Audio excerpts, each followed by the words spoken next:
Welcome, everybody. I hope you're ready for another installment from the Vicon Training Center. Today, we'll be talking about how to use Valeris search tools to speed up complex investigations, or really just to make your life easier. Before we get started, take a look at the control panel in your webinar interface, and you'll see what looks like a chat box.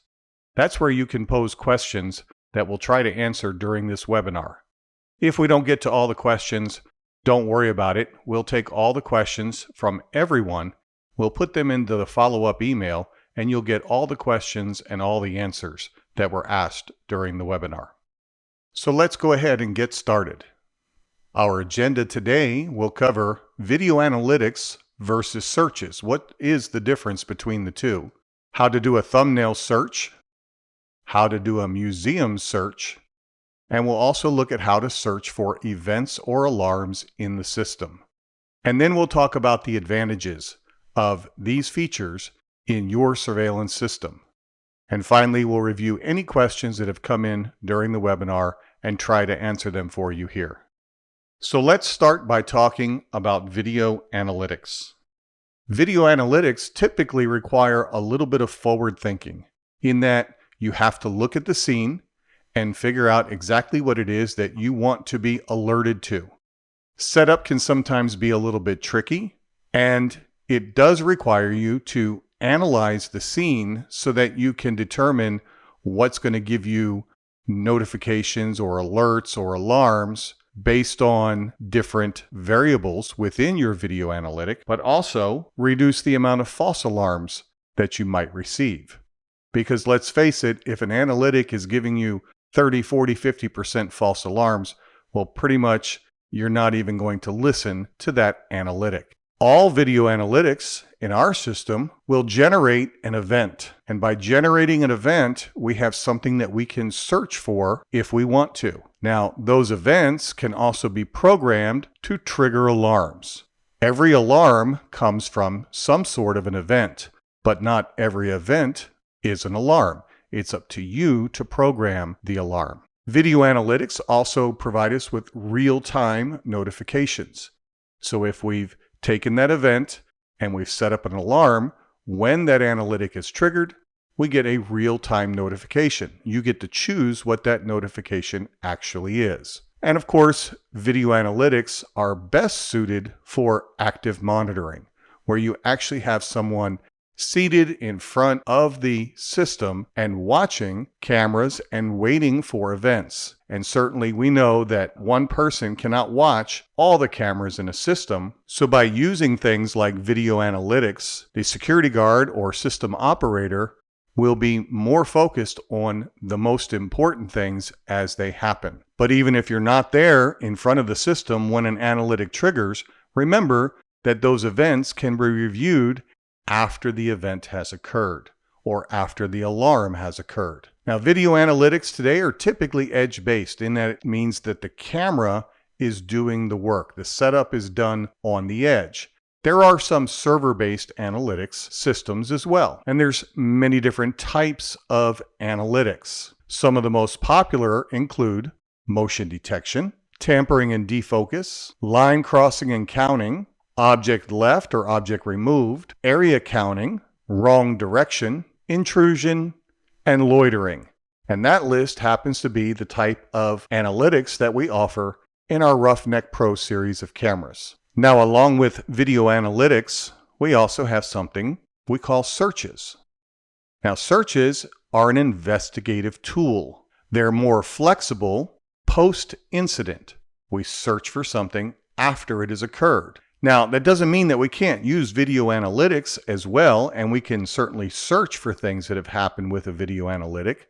But what if the analytic is not triggered? Well, searches allow for gaps in the video analytic, and they can also aid with unforeseen incidents. Remember, you set the analytic up to look for a specific thing. But what if something else happens in that camera scene? How am I going to quickly find that video so that I can use it for whatever purpose I need it for? So in the end, searches allow you to quickly find incidents with various tools. Well, let's talk about those search tools that are available to you in Volaris. First, we have something called thumbnail searches. Now, a thumbnail search is available no matter what tier of Volaris you happen to be using. It's available in Core, Pro, and Enterprise. And we'll talk a little bit more in detail about what a thumbnail search is in just a moment. Next, we have a museum search. Museum search is available in both the Pro and Enterprise tiers. So if your current tier is Core, in order to have access to museum search, you would need to upgrade your software to Pro or Enterprise. And then we have events or alarm searches. And these are also limited to both the Pro and Enterprise tiers. These three different search tools will make your life easier when you need to find an incident and find it quickly. But which search tool should I use? Well, that's always the question, right? First thing you have to do is analyze the scene and understand, based on the camera positioning, what type of application it is. That will help you determine whether you should use thumbnail search or museum search or an event and alarm search if you have video analytics that are active as well. So let's take a look at this scene here. This is in a restaurant. So we could sort of call this food services or even retail type of environment. And in this case, the restaurant is virtually empty. So it might look like you could set up different analytics here that might make your life easier to find incidents as they occur. Maybe I might set up some line crossings. For instance, in this area right here is where the employees would enter to get to the cash register and to get to the wine and beer and alcohol sales, etc. And of course, on the left side, this is a sushi bar. But if we set up a line crossing here, every time someone that's going to sit down for dining walks through that scene, there's a good chance that it might actually set that analytic off. So you have to look carefully at the scene, carefully at camera placement, and decide what would be the best scenario here.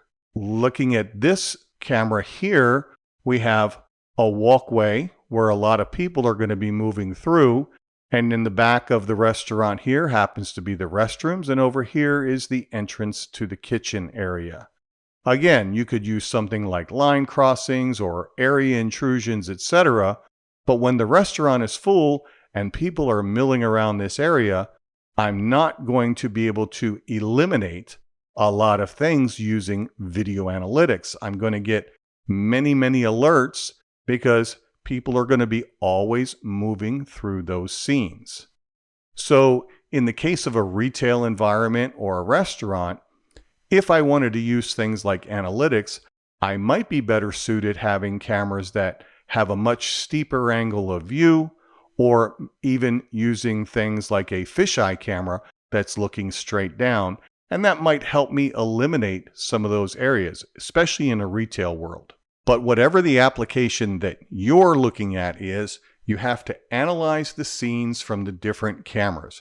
And sometimes you might need to change the camera positioning so that you can use a very specific analytic. But if you're in a scenario like this, where analytics really aren't going to work that well, what you're going to find is that by using the search tools that are available in Volaris, you'll still be able to search for incidents and events that have occurred and find them quickly.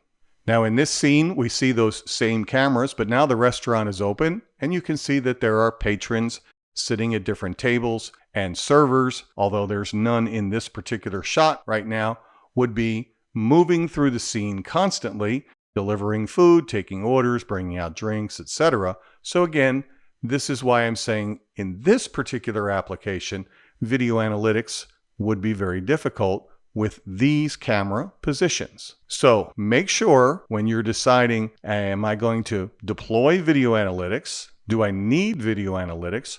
Or once you see the search tools I'm going to show you today, maybe those search tools are all I really need. well, then you can make a much wiser decision when you're purchasing your cameras, because some cameras would be less expensive without built-in analytics, where other cameras would be more expensive with analytics. So for instance, our Roughneck line, we have Roughneck and we have Roughneck Pro. And it's the Roughneck Pro series of cameras that have built-in video analytics. Now let's go ahead and talk about a thumbnail search. I mean, what really is a thumbnail search? I like to call it the now you see it, now you don't. Or you don't see it, and now you do. There was something in the scene and it left, or something wasn't in the scene and now you do see it. And using your eyes, you're going to be able to visually drill down to the event. Now, how do we do that? Well, we're going to view an array of thumbnails that are evenly distributed over the selected search time frame. And Volaris lets you quickly switch between a 4x2, a 6x3, or an 8x4 display grid of those thumbnails. As you look at each set of pictures in the thumbnail, which go, of course, in a incrementing time, you would be able to narrow the search down based on what you're looking for. So when you see between, say, picture 4 and picture number 5, the item appeared or the item disappeared or the car appeared or the person disappeared, whatever it is that you happen to be looking for, you'll be able to drill down by using the arrow tool, a white arrow tool that you'll see between those two frames of video, and you'll now get more thumbnails that are more concentrated in between that time period that you just selected. And I'll be showing this to you here shortly. Now, once you've found a thumbnail that displays what you're looking for, you can quickly begin and control video playback from that point without leaving the search interface. Now let's take a look at how a thumbnail search can actually work to your advantage. In this particular scene, we're looking at those same 3 cameras from the restaurant. Now, I'm not actually at the restaurant live right now. I gathered this video a few days ago, and I'm actually playing all 3 cameras back in a synchronized playback, but I have them paused at this moment. Now, what I want to point out to you, I'll show you here in the second tile first. 1, 2, 3 tables back, there's a table with 3 people sitting at it. Now, what's going to happen is they're actually going to spill something on their table. And then they're going to be cleaning things up. And the one woman with her back to us is actually going to leave the restaurant. But when she left the restaurant, she left her phone on the table. A few minutes later, the other woman and gentleman sitting on the other side of the table are going to leave as well. The woman will leave first. The gentleman will leave next. He'll actually head back towards the restrooms. And finally, what's going to happen is they'll all 3 be gone from the table. And imagine if somebody had shown up and taken that cell phone off the table. Certainly they would have reported it to the restaurant staff, asked if one of the servers picked up the phone, etc. And they say, no, we don't have it. And of course, you can imagine what might have occurred from that point. But what we can do is actually see, or try to see, exactly what happened with that phone. Now, because there's a lot of motion taking place, museum search might not work too well for us, but we'll actually try that a little bit later as well. We'll start off by trying to use a thumbnail search, and because the patrons would obviously come to us immediately after this phone was lost or stolen or whatever, it would actually help us narrow down the time period that we needed to search for. So I'm going to go ahead and start the video up and let it play here a little bit so you can sort of see what's going on. And I might fast forward it at different points just so that we can get a little closer to those incidents as they occur. Now you can see that there's something going on at the table, and they're cleaning something up and cleaning up some liquid, etc. And I'm going to move it forward a little bit further, and we still see everyone is there. And further, we still see everyone is there. And the one woman had gone up and gone to the bathroom and then come back. And now the server is just dropping off, I believe, the check at the table. And right around 5:55, we see the woman that had her back to us. She's gotten up. She's grabbing her coat. She's grabbing her purse. And she's headed out the door. So now we've established a little bit of a timeline. Now, obviously, you wouldn't have all this detail ahead of time, but I'm trying to set the scene for you here just a little bit. So I'm going to jump forward in time a little bit more. We're going to jump up to 5:58. Nothing's really changed. Let's go to 6 o'clock. And nothing's really changed. Let's go to 6:03. And we see that the other woman is left, and here's the gentleman. He's getting up from the table. He's got his doggy bag with him, and he's actually headed back to the restroom. Now, lo and behold, it just happens to be at this time the woman obviously realized that she had lost her phone or left it behind, and comes back straight to the table, retrieves it. She heads back to the ladies' restroom, which is occupied, unfortunately, and so she decides to leave the restaurant. But again, let's set this scenario up a little bit differently. What if it wasn't her that went to the table and actually retrieved the phone? What if it was somebody else and we wanted to try to capture that as quickly as possible? So she would have obviously come back to the restaurant. She would have reported to the staff, hey, I lost my phone. Well, what time were you here? I don't know. It was something around 6 o'clock, etc. Obviously, the narrower the time frame with lots of motion, the quicker we're going to find things. But let's go ahead and see if we could have caught this with a search. So I'm going to go up here to the search tab and click on search. And we have all our different searches to choose from. And today we're going to focus on thumbnail, museum, and event and alarm searches. So I'm going to go ahead and choose thumbnail search, which is what's selected by default. And I'm going to choose one of those cameras. In this case, I'm going to go ahead and choose the 4K bullet. Then I need to set the time frame.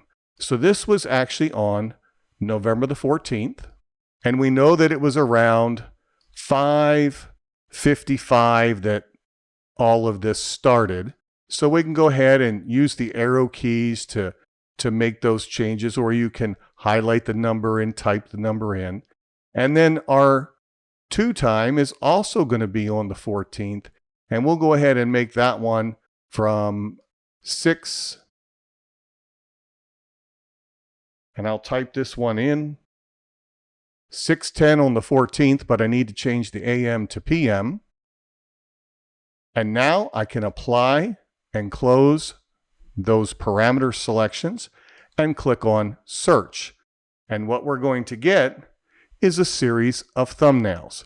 Now, when I look at the thumbnails, the first thing I like to do is to close the navigation tree on the left side of the screen so I can see a little better. And over here on the right side, we have a 4:2 grid, and we're going in ascending time. So this is 5:55, this is 5:58, this is 6 o'clock, and so on until we get to 6:10. Or if I want to see more pictures, if I want more granularity, I can go to a 6:3 grid. Or I can go to an 8:4 grid. Now, of course, the more pictures you show, the less detail you're going to be able to visually see with your eyes. Certainly. So maybe I want to look at the area around that table to see if I can figure out, well, first of all, when everybody left. So I'm going to go back to the 4:2 because my old eyes can see a little bit better here. And I look in this picture and I see the gentleman at the table. Here I see the gentleman and the woman, gentleman and the woman. There's the woman. She's actually standing up. And here the table is looking empty. Here it's definitely empty. Here it's empty. Here it's empty. So something would have happened between here and here. So if you go to the left side of this picture or the right side of this picture, just because they're on different rows, you'll see this white arrow that shows up. I want to try to get that where you can see it really well. And if I click on that, it will now research the thumbnails, and it will do it between that time period. So here we see the man and woman at the table. Here we see the woman still there, man still there. Now I see just the gentleman, and he's standing up. That red shirt really helps him stick out a little bit. And in the next scene, he's gone. So something between here and here would have been what would have changed. It was after he left. So I'll go ahead and drill down here again a little bit further. And as we look at this, he's there, he's not there. But I'm going to continue looking at the images in this case, and this is where the person, or the woman in this case, actually comes back to retrieve her phone. But let's look at the time period. This is 6:03, and this is also 6:03. There's only 11 seconds between these two images. So even if I drilled down from here, or played from here, I should say, it's not going to take me very long to get to there, because there's not that much of a time difference between the two. So if I want to see this video, all I have to do is double click on it, and that video will begin to play. And now I'm going to see the gentleman is going to leave, and then within just a few seconds, the original owner of the phone actually shows up, goes straight to the table, and retrieves it. Now, as I watch that, I noticed that her phone was all the way over here on the left side of the table. Now, I may not have known that to begin with, but that might give us the ability to try a museum search and see if that would give us results a little bit differently. But we're not ready to talk about a museum search just yet, so I'm going to save that for just a little bit later. If you're done with the search, you can go ahead and click on Return to Search. And by the way, there's a history button here, which will show you all the different things that you've done as far as narrowing the search down. If you want to go back a step or forward a step, etc., you can certainly do that. Now, if I want to just modify my search, I don't have to go all the way back to the beginning. I can come right here and I can change the camera, and I can change the start and end times. So let's go ahead and choose the same camera, the 4K bullet, but in this case, I'm going to choose a little bit different time period for a different incident. This is another cell phone left behind incident, or cell phone stolen incident. Now, the person reported that they left around sometime around 7:50 or so. When they got home, they realized that they no longer had their cell phone. So they called the restaurant up to see if it could be found. So let's go ahead and take a look at this real quick. We'll go ahead and use the same date of November the 14th. But in this case, we'll make the search period from, let's say, 7:30 to 8 o'clock. Like so. And I'm going to go ahead and hit Apply and Search. And I'm going to collapse the left side of the screen so we can see these thumbnails a little bit better. In fact, I'm going to start off by switching to a 4x2. Now, the table in question here is actually the first table. And it was this woman here who lost her cell phone. And she swore up and down she had it sitting in the empty spot right next to her for most of her meal. Now, we could certainly go ahead and look at this and see they're there, they're there, they're there, they're there, they're there, they're there, and now they're not there. So if they're there at the table, then the cell phone ought to be there on the table, and here they're gone. And if I look real quick, I don't actually see a cell phone there. But nonetheless, what I want to do is I want to drill down between these two images. So now we see that white arrow between these two images, which says I want to see everything between this image and this image. So I'll go ahead and click on the drill down. And again, they're there, and then they're not there, and I can see, if I look closely, what appears to be a cell phone right there on the table. So, if the phone is still there, well, I could go back here to start playing, or I could start playing from here. So if I want to focus on exactly what happened to the phone, I'm going to go ahead and start my playback from right here. Double click, the video starts to play, and I can see the cell phone sitting there on the table. The customers are gone, and now we want to see what actually happens to it. So we saw that just one picture later, the phone was gone. So something should happen here pretty quick. Now I could do some fast forwarding and whatnot, but I'm going to just show a little bit of patience here and see if I can find out what happened. Maybe somebody from the table right behind them reached over and grabbed it.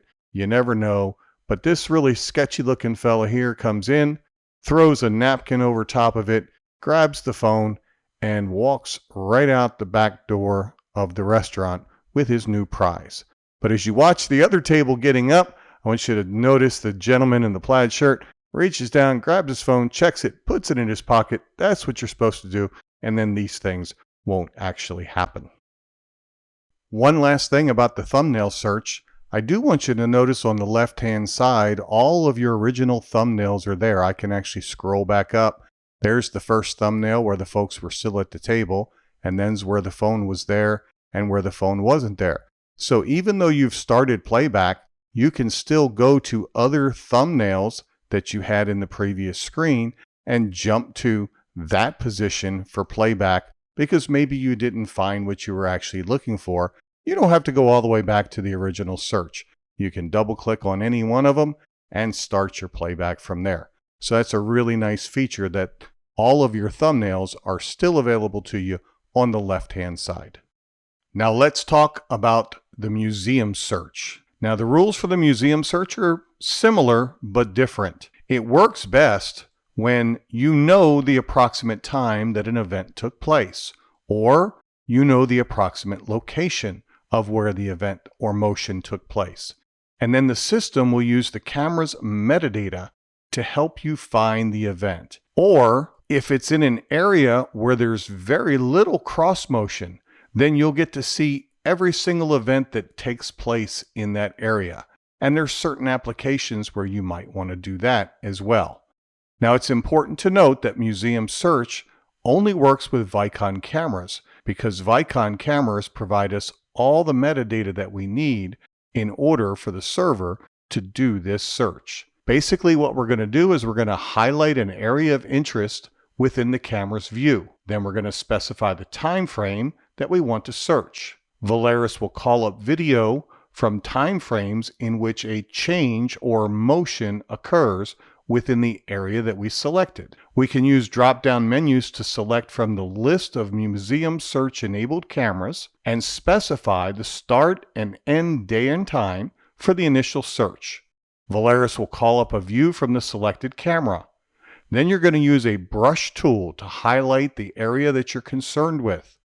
You can change the brush size and the highlight color as well. You can also erase certain areas, or you can clear all the areas, or you can choose all the areas. You can also make adjustments to two things, what we call the scene duration and the minimum number of pixel blocks that see motion. So Valeris will identify the instances when motion is detected within the area of interest and display corresponding thumbnail images. You click on a thumbnail to quickly begin and control the video playback, beginning from a few seconds before the action actually occurs. So, it's a lot of words. It's a lot easier to show you how it works. So let's go ahead and take a look at a museum search that was actually done quite a few years ago. It's an earlier version of Valeris, but it's a great example of an area with little cross motion so that you can see every event. So you can see we're in the museum search screen now, and we're going to start off by selecting a camera. And once we have that camera selected from the drop-down list, then we can choose the date and time that we want to search. Now this camera is actually looking at an entrance to a building. So if we want to see everybody that enters this building, since there's going to be very little cross motion that's going to occur here, we can do that. We can paint areas, we can erase areas, we can change the type of brush, and as I said, we can change the episode time and the object size or the number of pixel blocks that have to be hit. So we're going to paint an area right there in front of the doorway and click on search, and immediately we're going to start to see thumbnails of every time an event or motion was seen in that area. And we can scroll through those thumbnails, and when there's one that we want to check out a little bit closer, we can simply click on play and the video will appear. You can also use all the tools to pause, fast forward, rewind. You can even zoom in on the video as well. And you can do that in the thumbnail search also. Now let's go back to the restaurant once again. It's a little bit later in the evening and the restaurant is closed. But what happened is after the employees left, they actually got a burglar alarm notification that someone had broke in right around 3 minutes after 10 o'clock. So if we wanted to retrieve that video quickly so we could provide it to law enforcement, we could either remotely access the system or go to the restaurant, whatever it happens to be, and use the information that you have to perform a museum search. Now in this case, we know that they broke in from the back door, and then they would have had to come through the kitchen to get into the restaurant area where the cash register is, where the expensive bottles of wine are. And in fact, there's even a special Thai money box located on the wall as part of an offering to Buddha. So with all of that information, I can go ahead and perform a museum search. So I'm going to go to the search area and I'm going to choose museum search. And the first thing I have to do is select a camera. I'm going to go again with the 4K bullet camera, and I need to choose my date and time. So I'm going to go back to November the 14th, and I'm going to go right to 10:02 and 0 seconds, which was the time of the burglar alarm. And we're going to end that search just a few minutes later. So we'll go to the 14th and we'll make this one 10:05 and 0 seconds. And I'll click apply and close. Now, when I click on next, I'm going to be shown an error because I forgot to switch the AM to PM. But that's no problem. I can go ahead and modify that right here, PM and PM, and apply. And next. So that's the nice thing. I didn't have to start all over again. So now I get to see a reference image, and the restaurant's closed, the lights are out, the cameras are in IR mode, and I know that someone would have come in through the kitchen door here, and also right here is the shrine where the Thai money box is located. So first thing I can do is I can grab my brush kind, and you see there's different sizes and different colors. I'm just going to go ahead and choose the default, the smallest red brush. And I'm going to paint an area here where the doorway is. And you don't have to be perfect about this. You can move around a little bit if you need to. It's not a problem. And the next thing I'm going to do is I'm going to paint a small area up here where I know that that money box is located. So notice I actually have two different areas, and that's fine. I can do that. I can also change what we call the episode time. That's how long I have to see motion in that area. So if it's somebody moving through quickly in a different type of scenario, maybe I don't want to alert on that, but I want to know when somebody was actually standing there for more than a second. I can go to 1.5 seconds, 2 seconds, 3 seconds, all the way up to 5. And then I have object size, and that's the total number of these motion blocks or pixel blocks that have to see motion at the same time in order for me to consider it an actual motion event. and show it to me as part of my search. Now I'm going to leave them both set to 1 right now, which is going to give me the most results possible. And now I'll go ahead and click on search. Now I got a hit right here at 10:04. So I'm going to go ahead and click on play and see what I can see within this video. And there I see someone grabbing the Thai money box. Now, maybe you didn't catch that. Let me just back it up a little bit and we'll watch a little bit closer now. And there's the person right there moving through, reaches up, grabs it, and appears to stick it in a bag of some sorts. Now notice that the person came from off the screen here. I couldn't actually see what they were doing over there. So maybe now I'll go ahead and click on return to search. I'm going to change the search parameters. I'll choose a different camera. So in this case, I'm going to choose the 4K box camera. I'm going to leave the time period the same, and then I'm going to click on next. And I will get a reference image of this area now. And I'm going to imagine that this person went back here looking for the cash register. So I'm going to go ahead and brush this area right through here. I could grab a larger brush if I wanted to.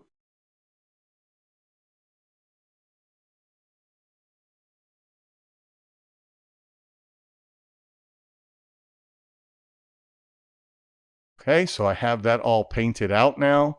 And again, I'm going to leave the episode time and the object size set to the minimums because, let's face it, there shouldn't be any other motion in here. And we'll click on search. And now we get a lot more images. So I'm going to go to the earliest one, and we can actually see the person coming in and heading to the back. Maybe looking for the cash register, which is off screen here a little bit. But there's also some very expensive wines and champagnes here. And let's see. Now we see him again. He's looking around. Oh, there's the sushi bar tip jar. So he's going to help himself to some of that money in there. And searching for some wine, etc. So you can see how well this worked. And if I wanted to, I could actually go to one of the later images and play from there as well. So one museum search, but it was actually able to sort of apply it to more than one camera. You can't actually search multiple cameras simultaneously, but you can use those same parameters as you switch between cameras. And there you go. That is a museum search. The last type of search we're going to talk about is an event or alarm search. And in this case, this requires video analytics or system events to be set up beforehand. System events would be something like video loss, things like that, a server going down, camera going offline. Those type of things would be system events. And video analytics are those different types of analytics we covered earlier in this webinar. Things like motion detection, line crossing, area counting, line counting, and so on. Analytics will automatically create an event when they're triggered. And we also learned that events can be programmed to trigger an alarm. So alarms can be programmed from those events. So let's take a look in Valeris and see how to do an event or an alarm search. So we'll go ahead and click on search once again. And now we're going to go to event and alarm search. The first thing we're going to need to do is create a new search or a new query. When the properties window opens up, you can actually give your query a name because you can save a query to use at a later time. But we're going to do an on-the-fly query. You can choose whether it's public or private. In other words, is it just for you as a particular user? Or if you save this query, do you want other people to have access to it? Next, we're going to choose whether we're going to search for an event or for an alarm. Well, in our case, we're going to search for an event because I haven't set up any alarms. Now we're going to choose the type of event. So there's all kinds of events in here based on native camera analytics would be one section that we're going to look through. And that's what we're going to work with today. In fact, we're going to go ahead and just choose a line crossing because I set up some line crossings on the cameras in the restaurant. Now, the next thing we have to choose is which camera or cameras do we actually want to search? Because in this case, if I just choose the top line, which is the camera name, it chooses them all. All of the cameras that are available that have analytics will show up in this list. And in this case, these are all Roughneck Pros. So they all have analytics. The next thing I'm going to choose is the time period in which I want to search. So I can select the last 1 day, the last 7 days, 14 days, 30 days, or I can do something custom. So I'm just going to choose the last 7 days, and then I'm going to click on search. And now the search results are available to me. It tells me the start time of the video clip. It tells me what the event is. And in this case, it would have been a native camera analytic line crossing. And then it tells me the camera that they came from. This is the Roughneck Pro Mini Dome. This is a 4K box. But this is not the entire list. Don't forget to look down at the bottom of the page. Well, first of all, you can say how many items to show per page, 10, 20, or 30. And then you have pages. And in this case, I actually have 12 pages of events. So I can move through those pages as I choose to do so. So I'm just going to grab one here. I'm going to select this line, this 745, and I'm just going to click on play and see what I got. I know that I put some line crossings in the restaurant in various areas on the floor, and there you can see this was a line crossing right here, and those gentlemen passed through it. If I want to see a different one, I can just go ahead and click on the play button for another one, and there you go, someone walking through that line again. And that's how you can do a search for events as well as alarms. So if there were alarms programmed, then I could search for alarms during a particular time period and on particular cameras and so on. It's just that simple. Now you might be asking yourself, how can these three tools actually provide me with a cost advantage? Well, the first advantage that I see is time and resources. Less time searching means more time for other duties. I'm going to let Volaris do the heavy lifting or get me close to what I'm looking for, and then I might have to make minor adjustments myself or visually once I've found something close to the incident that I'm looking for. It also allows for choosing cameras without analytics to extend your budget. If your scenario or your application is one that has lots of motion all the time where video analytics may not work for you except maybe during non-business hours, well, maybe I can use the search tools in lieu of analytics. I can purchase more economical cameras, which means I could purchase more cameras or spend less money, whichever it happens to be. Finally, I can get more value from those cameras or those integrations that you've invested in because they're working for me. Another advantage to these type of searches is what I would call video mitigation. When something happens and you have to provide evidence to mitigate what's happening to you as a business owner, perhaps. It could be a slip and fall scam of some sort. So I want to find that slip and fall, but I might also want to look for what happened prior to that to see if they actually set the slip and fall up. Or simply identifying trouble areas where you are constantly having some sort of an event which could affect either your customers or your employees. And at the end of the day, that all equates to customer and employee satisfaction. So great cost advantages to these simple tools that come with Volaris depending on the license tier that you have. Let's quickly summarize what we covered today. We talked about video analytics versus searches. We looked at thumbnail searches, museum searches, event or alarm searches, and we covered the advantages of having those search tools available to you, in many cases in lieu of video analytics. Now let me take a look in the question queue here and see if there's any questions that I can answer for you today. Give me just 1 second. All right, here's a good question. And the question is, when I'm doing a museum search and I choose the object size 1 through, depending on how many blocks you've actually highlighted, do those blocks have to be adjacent blocks or touching blocks, or is it just the total number of blocks that see motion? And in this particular case, they are not adjacent blocks.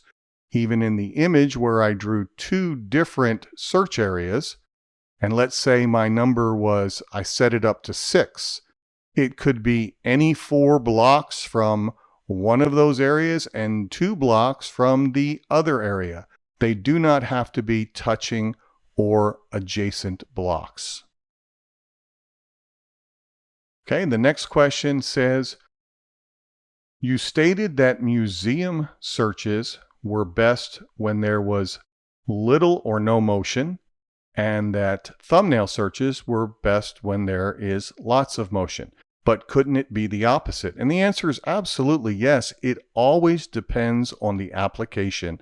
And that's why I talked about analyzing the scene, because every application is different. Cameras are installed at different heights with different tilt angles and so forth. Whether I'm looking down, whether like in the restaurant there had a fairly low ceiling area and we were looking more across the area. It's just going to depend on the situation. But in theory, museum searches, why we call it a museum search, if you think about a museum where you have works of art up on the wall, the whole idea is yes, people mill through, but what I would typically look for is if a painting was stolen off the wall, much like the money box in the restaurant where it was taken off the wall. So what you're looking for is something that when it would normally never move, that picture would never move, I paint it with motion blocks and I say, show me when there was motion on this painting. Now, depending on camera height, angle, and the height of the painting, I might be able to grab the whole painting or highlight the whole painting, or maybe I'm just going to highlight the upper portion of it where people's heads and stuff are not passing in front of it. And certainly that would get me almost immediately to that particular event. Where thumbnail searches is using not only the information that you have, such as the time period, but also visually using your eyes, looking at the video, the sort of, it was there and now it's not there, or it's not there and now it's there. And there's a lot of different ways that you can do that outside. It could be parking spots where you're looking for a particular car and when it left, all kinds of different things that you can do. You need to analyze the scene and apply your application to it. Okay, we are certainly at the end of our time for today. Any remaining questions in the queue, we'll get those answered along with the 2 that I just answered, and we'll send those out to you in the follow-up email. I want to thank you for your time and attention. And just as a reminder to you, once this webinar is uploaded to YouTube in the next day or 2, you can certainly review it there. And if you would, while you're there, please go ahead and subscribe to our YouTube channel. And don't forget to click on the alarm bell and choose to be notified. That way, anytime you miss a webinar and we post a new video up there, you'll receive a notification and you'll be able to watch that video as well. And as soon as this webinar ends, there will be a pop-up survey. If you have time, please go ahead and fill that survey out. We do appreciate the feedback, and we look forward to seeing you at our next webinar. Thanks and have a great day.